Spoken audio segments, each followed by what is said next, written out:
Hello my dear student, good morning, नमस्कार। हम लोग जीवों में जनन के भाग 1 में जनन के बारे में जान लिए थे, लाइफ स्पेन के बारे में जान लिए थे, जीवन काल क्या होता है बताए थे। आइए भाग 2 में हम लोग समझेंगे रिप्रोडक्शन के 2 पार्ट होते हैं, यानी जनन के 2 विधि होते हैं बच्चों। मुख्य रूप से जनन के 2 विधि पाई जाती है, एक लैंगिक और दूसरा, पहला अलैंगिक, दूसरा लैंगिक जनन, सेक्सुअल रिप्रोडक्शन और असेक्सुअल रिप्रोडक्शन पाया जाता है बच्चों। समझेंगे कि अलैंगिक जनन क्या है। इसको आप साफ साफ शब्द में कह सकते हैं कि जनन की वैसी विधि जिसमें सिर्फ एक ही विशिष्ट भाग लेते हैं, यानी एक ही जनक भाग लेगा, तो उसे अलैंगिक जनन यानी असेक्सुअल रिप्रोडक्शन कहते हैं। वैसा जनन की विधि यानी जीवों में संख्या वृद्धि करने की वैसी विधि जिसमें सिर्फ एक ही जीव एक ही विशिष्ट भाग लेगा, उसे अलैंगिक जनन कहते हैं। यानी आप देख सकते हैं बच्चों,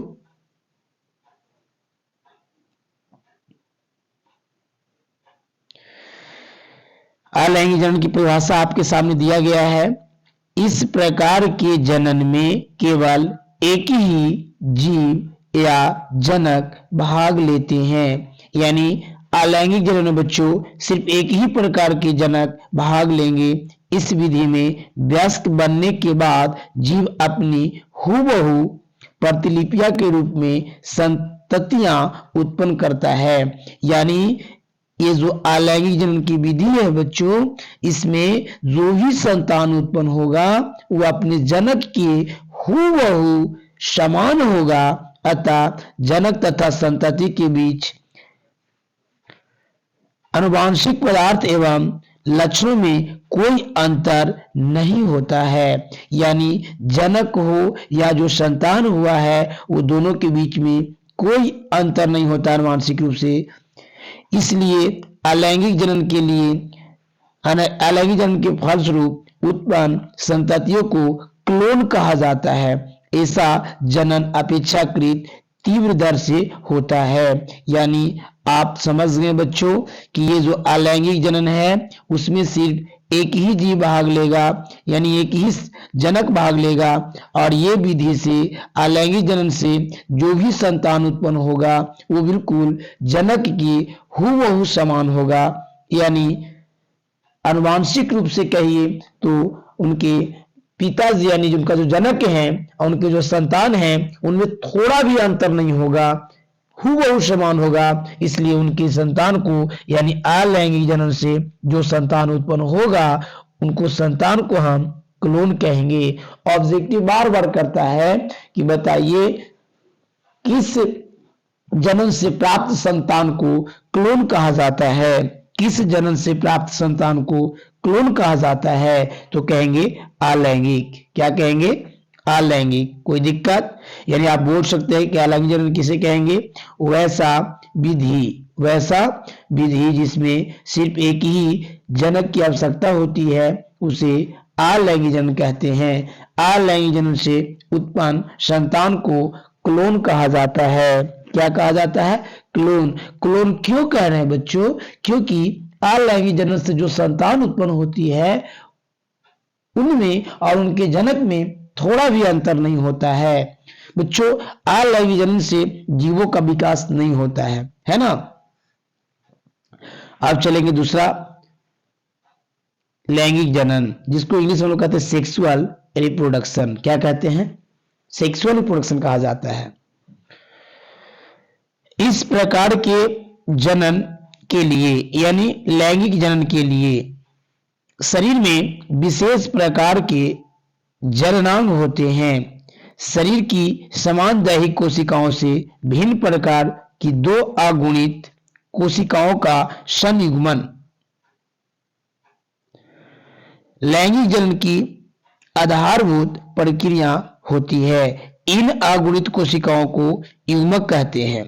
युग्मक प्रमुख जननांगों अर्थात जनन यानी गोनैड बोलते हैं, गोनैड की जनन कोशिकाओं विशेष प्रकार के अर्धसूत्री विभाजन से बनती है।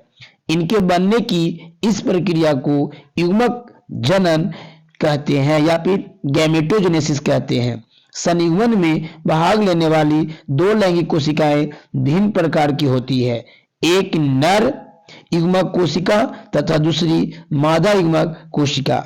इनके संयुग्मन से बनी द्विगुणित कोशिकाओं का युग्मनज अर्थात जाइगोट कहते हैं। इसी से नई संतान का प्रारंभ होती है। लैंगिक जनन के फलस्वरूप बनी संततियां माता पिता से थोड़ी भिन्न दिखाई देती है। नहीं समझ पाए होंगे, फिर से समझेंगे इसको। यानी कहा जा रहा है, गौर से समझेंगे, अलैंगिक जनन में सिर्फ एक ही संतान की आवश्यकता थी, लेकिन लैंगिक जनन में अलैंगिक जनन में सिर्फ एक ही संतति यानी एक ही वैशिष्ट एक ही जीव की आवश्यकता थी संख्या वृद्धि करने के लिए। लेकिन बच्चों यहाँ लैंगिक जनन में उसके विपरीत होगा, उसमें सिर्फ एक ही जीव की आवश्यकता थी, लेकिन यहाँ दो विपरीत लिंग वाले जीव की आवश्यकता होगी। यानी दो विपरीत लिंग वाले जीव भाग लेंगे और नए संतान की उत्पत्ति करेंगे, तो उसे हम लैंगिक जनन कहेंगे। बच्चों इसमें आप कह सकते हैं कि ये जो लैंगिक जनन होते हैं इनकी समान दैहिक कोशिकाओं से भिन्न प्रकार की दो अगुणित कोशिकाओं का संयुग्मन होगा। यानी आप जानते हैं कि युग्मक इसमें भाग लेगा। और ये भी समझे, कोई पूछेगा कि लैंगिक जनन में कौन भाग लेते हैं, तो कहेंगे युग्मक। युग्मक का निर्माण कैसे होता है, तो आप कह सकते हैं कि जो जनक होते हैं नर और मादा, उनकी कोशिकाओं में अर्धसूत्री विभाजन से, कौन विभाजन, अर्धसूत्री विभाजन से युग्मक बनते हैं जो प्रायः अगुणित होते हैं। युग्मक प्राय क्या होते हैं, अगुणित। इसको हम कह सकते हैं कि एन के रूप में। कैसे बच्चों, एन के रूप में होता है। युग्मक प्राय अगुणित होते हैं जो एन के रूप में होता है। जब युग्मक आपस में संयुग्मन करेगा तो जानते हैं क्या बनेगा, जाइगोट बनेगा। बच्चों जाइगोट क्या बनेगा, जाइगोट बनेगा, जिसको हम लोग युग्मनज बोलते हैं। और यही जाइगोट भ्रूण बनेगा और भ्रूण के बाद में क्या बनता है, गर्भ बनेगा, गर्भ से शिशु बनता है। यानी मुख्य रूप से कहा जाए तो लैंगिक जनन से जो संतान उत्पन्न होगा वो अपने जनक के हूबहू समान नहीं होगा। बच्चों देख रहे थे कि अलैंगिक जनन में संतान जो उत्पन्न हो रहा था वो जनक के हूबहू समान था, जिसको हम क्लोन कह रहे थे। लेकिन लैंगिक जनन में ऐसी कोई बात नहीं है। लैंगिक जनन में बच्चों दो अलग अलग जीव भाग लेते हैं, इसलिए इससे जो संतान उत्पन्न होगा वो अपने जनक के हूबहू समान नहीं होगा, अर्थात कुछ भिन्न होगा। और भिन्न होने की वजह से इन जीवों में क्या होती है, विकास होता है। कोई पूछेगा जैव विकास, जीवों में विकास किस जनन के द्वारा होता है, तो बताना है बच्चों लैंगिक जनन यानी सेक्सुअल रिप्रोडक्शन की वजह से क्या उत्पन्न होता है, जीवों में विकास होता है। आइए बच्चों कहिए कि सर ये जो लैंगिक जनन बताएं और एक अलैंगिक जनन बताएं, तो अलैंगिक जनन से उत्पन्न संतान को हम लोग क्लोन कहते हैं। क्योंकि वो क्लोन इसलिए कहा जाता है क्योंकि जनक और संतान में कोई अंतर नहीं होता है, आनुवंशिक रूप से समान होते हैं, इसलिए उसे क्लोन कहा जाता है। लेकिन अगले कड़ी में हम लोग समझेंगे बच्चों अलैंगिक जनन को थोड़ा सा विशेष ढंग से जानेंगे। अलैंगिक जनन जो होता है इसे हम लोग विशेष ढंग से जानेंगे, एसेक्सुअल रिप्रोडक्शन। अलैंगिक जनन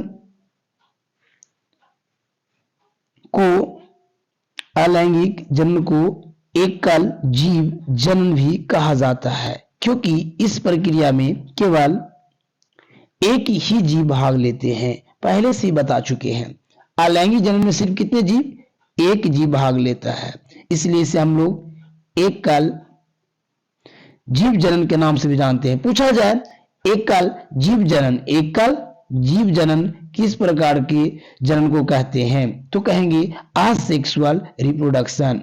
क्या, असेक्सुअल रिप्रोडक्शन को हम लोग एकल जीव जनन कहते हैं।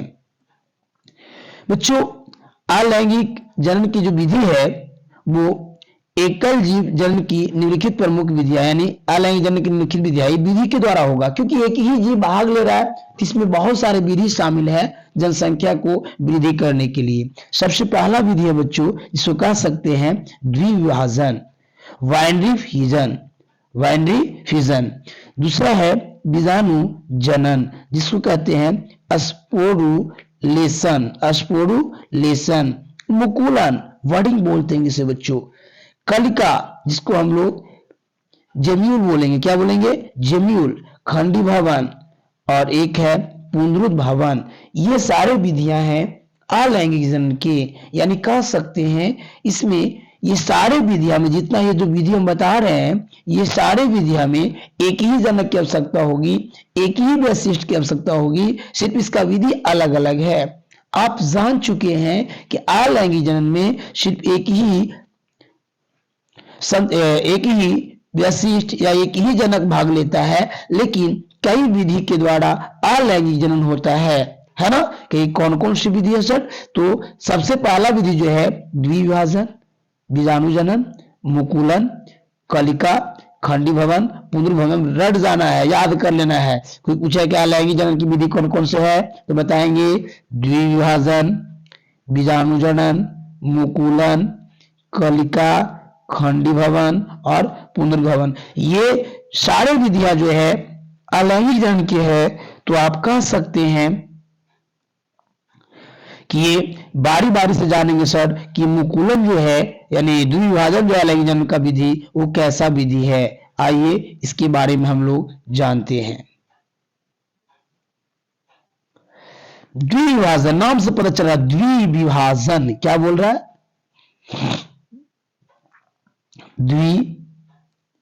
द्विविभाजन कह रहा है ना।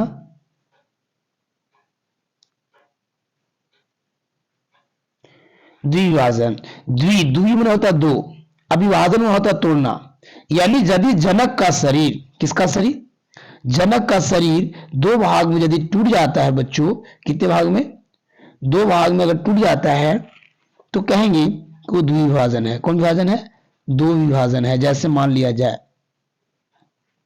बताते हैं, जनन की यह विधि प्रोटोजोआ संघ के जीवों में मुख्य रूप से पाई जाती है। बहुत इंपॉर्टेंट है। कोई पूछा द्विविभाजन, जो अलैंगिक जनन की ये जो द्विविभाजन विधि है, कहना है, कोई पूछे आपसे कि अलैंगिक जनन के द्विविभाजन विधि जो है वो किस संघ के जीवों में मुख्य रूप से पाई जाती है, तो कहेंगे प्रोटोजोआ संघ के जीव में।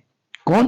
प्रोटोजोआ संघ के जीव में। ऑब्जेक्टिव क्वेश्चन, अलैंगिक जनन के द्विविभाजन जो है प्रोटोजोआ संघ के जीव में मुख्य रूप से पाई जाती है। इस संघ जीव एक कोशिकीय होता है। ये जो संघ है, प्रोटोजोआ संघ है, इस संघ के जीव जो होते हैं कैसा होते हैं? एक कोशिकीय होते हैं। उनका शरीर कितना कोशिका से? एक कोशिका से मिलकर बना होता है। द्विविभाजन के समय इन जीवों का शरीर सूत्री विभाजन द्वारा दो समान गुण वाली संततियों में बढ़ जाते हैं। कह रहा है कि जब द्विविभाजन होगा तो द्विविभाजन के दौरान में क्या होता है बच्चों कि जनक का शरीर जो है, मान लिया जाए ये जनक का शरीर एक है, क्योंकि एक कोशिकीय तो है ही, तो सूत्री विभाजन का मतलब समसूत्री, यानी जिसमें जितना गुणसूत्र की संख्या ये कोशिका में रहेगा उतना ही गुणसूत्र की संख्या इनके संतान में भी रहेंगे। सूत्री के मतलब समझते हैं क्या होता है? समसूत्री, यानी इसमें मान लिया जाए, एज फॉर एग्जाम्पल मान लेते हैं कि इसमें गुणसूत्रों की संख्या 14 है, तो इनको दोनों संतान में भी गुणसूत्रों की संख्या 14 ही होगा, नहीं कि आधा हो जाएगा, क्योंकि समसूत्री विभाजन कह रहा है, यानी सूत्री विभाजन कह रहा है ना। तो आप कह सकते हैं कि जनन की यानी द्विविभाजन जो है, यानी अलैंगिक जनन की द्विविभाजन जो विधि है वो खास करके प्रोटोजोआ संघ के जीव में पाया जाता है, और इस संघ की जीव एक कोशिकीय होते हैं। द्विविभाजन के समय इन जीवों का शरीर में कौन सा विभाजन? सूत्री विभाजन द्वारा दो समान गुण वाली संततियों में बढ़ जाता है। इस प्रकार संघ प्रोटोजोआ के सदस्यों की प्रकृति मृत्यु नहीं होती है, परंतु जीव के रूप में इनका अस्तित्व समाप्त हो जाता है। उदाहरण युगलिना में और अमीबा में। बताना है कि द्विविभाजन की क्रिया जो होती है कौन कौन से जीव में होता है, कहना है कि युगलिना और अमीबा। ऑब्जेक्टिव याद रखना इसका उदाहरण, है ना। आइए देख लेते हैं। आपको ये दिखाई दे रहा होगा, यानी वाइनरी फिजन इन बैक्टीरिया, ये बैक्टीरिया में दिखाया गया है। आप देखिए इसमें एक बैक्टीरिया है, ये क्या है, एक बैक्टीरिया है, उसकी ये सेल वाल है और ये प्लाज्मा मेम्ब्रेन है। बच्चों कह सकते हैं सेल वाल भित्ति होती है, कोशिका भित्ति होती है, इसके अंदर में ये क्या है, डीएनए है। तो आप कह सकते हैं कि एगो है, क्या जीव है, एक जीव है। अब यही जीव, इसके देखिए ये जो डीएनए दिखाई दे रहा है, ये डीएनए दो भाग में बट गया। कितने भाग में, दो भाग में बटा। Cell wall and plasma membrane जो है बीइंग टू कॉन्ट्रेस्ट, यानी इसका सेल वाल जो है और प्लाज्मा मेम्ब्रेन बट गया और साथ साथ डीएनए बट रहा है। अब डीएनए के बटने की वजह से इसका सेल वाल भी अलग अलग हो गया और कोशिका द्रव्य भी अलग अलग हो गया। तब यहां जाकर देखिए कि डीएनए भी और साथ ही साथ सेल मेम्ब्रेन भी दोनों अलग अलग। तो यहां पे आप देख रहे थे कितने कोशिका इसमें था, सिर्फ एक कोशिका था बैक्टीरिया का, सिर्फ एक कोशिका। लेकिन बच्चों इसका सेल वाल बट गया, सेल वाल के साथ साथ जीव द्रव्य बट गया और उसका कोशिका द्रव्य बट गया और इसका डीएनए ही बट गया। तब जाकर देखिए यहाँ पे कितने हो गए, दो हो गए। एक जनक से दो संतान बन गया और ये दोनों संतान जो है बच्चों हूबहू अपने जनक के समान रहेंगे। इसको हम लोग क्या कहेंगे, क्लोन कहेंगे। क्या कहेंगे, बताए हैं कि अलैंगिक जनन से जो भी संतान उत्पन्न होगा उसे हम लोग क्लोन कहेंगे, अपने जनक के हूबहू समान होगा मेरे प्यारे बच्चों। तो आपको समझ में आ गया होगा कि द्विविभाजन के मतलब होता है कि जनक के शरीर दो भाग में विभाजित हो जाता है। कितने भाग में, जैसे कि देखिए यहां एक था और एक से विभाजित होकर कितने बन गए, दो बन गए। तो इस तरह की जब घटना होती है तो हम लोग कहते हैं इसे द्विभाजन विधि है लैंगिक जनन का। आइए अब हम लोग समझते हैं बीजाणु जनन, स्पोरुलेशन। बीजाणु जनन, बीजाणु एक कोशिकीय, ये जो बीजाणु है एक कोशिकीय पतली भित्ति जो युक्त संरचना है, इसके अंकुरन से नए पौधे का निर्माण होता है। मुक्ता कवक और शैवाल में बीजाणुओं का निर्माण होता है। जैसे यूलोथ्रिक्स शैवाल में बनने वाले चल तथा अचल बीजाणु पेनिसिलियम कवक में कणों आदि। यानी कहने का अर्थ बच्चों इसमें क्या होती है, ये जो विधि है आपका बीजाणु जनन का, इसमें क्या होता है ना कि ये कोशिकीय पतली भित्ति युक्त संरचना है। ये जो देख रहे होंगे आपको ये संरचना दिखाई दे रहा होगा, इसमें जो गोल गोल गोल गोल संरचना है ऐसे, ये क्या है, बीजाणु है। क्या है बच्चों, बीजाणु है। ये जहां जाएगा, ये जिस जगह पर जाता है उस जगह पर, जैसे इसके ऊपर में देख रहे होंगे आप कि इस प्रकार की संरचना है और इसके ऊपर में ऐसे जुड़ा चला गया, सब बीजाणु है। सब क्या है, सब बीजाणु है। तो ये जो बीजाणु है बच्चों, आप कह सकते हैं कि इन बीजाणुओं की मदद से जहां भी ये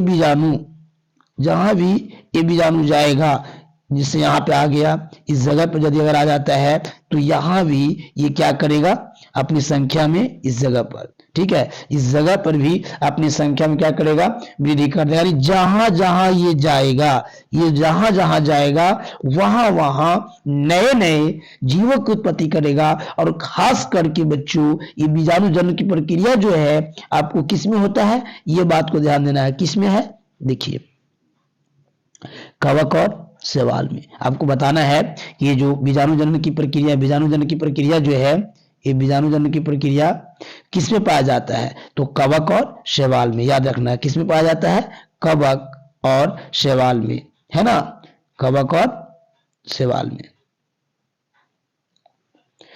इसको आप लोग एक काम करेंगे, शॉर्ट कर लेंगे और बताना है बीजाणु जनन की। बीजाणु एक कोशिकीय पतली भित्ति युक्त संरचना है, इसके अंकुरन से नए पौधे का निर्माण होता है। मुक्तक कवक और शैवाल में विधि पाया जाता है। और जैसे कि कवक और शैवाल का उदाहरण है, आपको बताना है बच्चों कि यूलेथ्रिक्स, क्या है, यूलेथ्रिक्स शैवाल में बनने वाले चल तथा अचल बीजाणु पेनिसिलियम कवक में करना आदि। कोई दिक्कत। अब बच्चों मुकुलन, ये आप जानते हैं, इसको बोलते हैं बडिंग। क्या बोलते हैं, बडिंग। 10th क्लास में तुम लोग पढ़ाई किया होगा कि यदि जनक के शरीर से, किनके शरीर से, देखिए ये है जनक, ये कौन है, जनक है। कौन है बच्चों? ये जनक हैं, आप लोग को दिखाई दे रहा होगा, ये जनक जी हैं। इनसे निकल रहे हैं कलिका या बर्ड, देखिए यहाँ पे कलिका या बर्ड निकल रहा है। ये कलिका या बर्ड निकल के विकास कर रहा है। अब विकास करके अपने जनक के समान हो जा रहा है। कैसा हो जा रहा है? जनक के समान। और पुनः यहां से ये जो है बच्चे अलग हो जाएगा। ये जो आपको दिखाई दे रहा है कलिका या बर्ड जो है, ये अलग होकर के और एक नए जीव का निर्माण करेगा। तो संख्या तो वृद्धि हुआ। तो इस तरह के जब कोई विधि होता है तो उसे हम लोग कहते हैं मुकुलन। क्या कहते हैं? मुकुलन। फिर से जनक के शरीर से वर्ड या कलिका निकल करके ये जनक के शरीर है मान लिया जाए। एज फॉर एग्जाम्पल एग्जाम में यदि वर्ड निकलता है इस प्रकार से, और ये जो है विकास कर जाएगा। क्या कर जाएगा? विकास कर जाएगा। अब विकास करने के बाद बिल्कुल हूबहू अपने जनक के समान हो जाता है, तो उसे हम कहते हैं मुकुलन। क्या कहते हैं? मुकुलन। फिर से अलैंगिक जनन का वैसा विधि, अलैंगिक जनन का वैसा विधि जिसमें जनक के शरीर से वर्ड या कलिका निकलेगा, वर्ड या कलिका निकल करके एक नए जीव का विकास करता है, तो उसे क्या कहेंगे? मुकुलन विधि कहते हैं। मुकुलन का मुख्य उदाहरण है बच्चों, आप कह सकते हैं ईस्ट। क्या है? ईस्ट है, हाइड्रा है। कोई परेशानी है? नहीं ना बच्चों। तो चलिए आपको अब इसके बाद नेक्स्ट क्लास में आप लोग के बताएंगे, है ना, नेक्स्ट क्लास में बताएंगे। आप लोग थोड़ा सा चैनल को सब्सक्राइब कर लीजिएगा और लाइक कर दीजिएगा, शेयर कर दीजिएगा कि जो भी बच्चे 2024 में एग्जाम देंगे वो इससे लाभ उठा सकते हैं। यदि अगर आप लोग को पीडीएफ चाहिए तो आप इस नंबर पर कांटेक्ट कर सकते हैं। व्हाट्सएप नंबर है 9771979656। पीडीएफ इस पे मिल जाएगा बच्चों। ठीक है।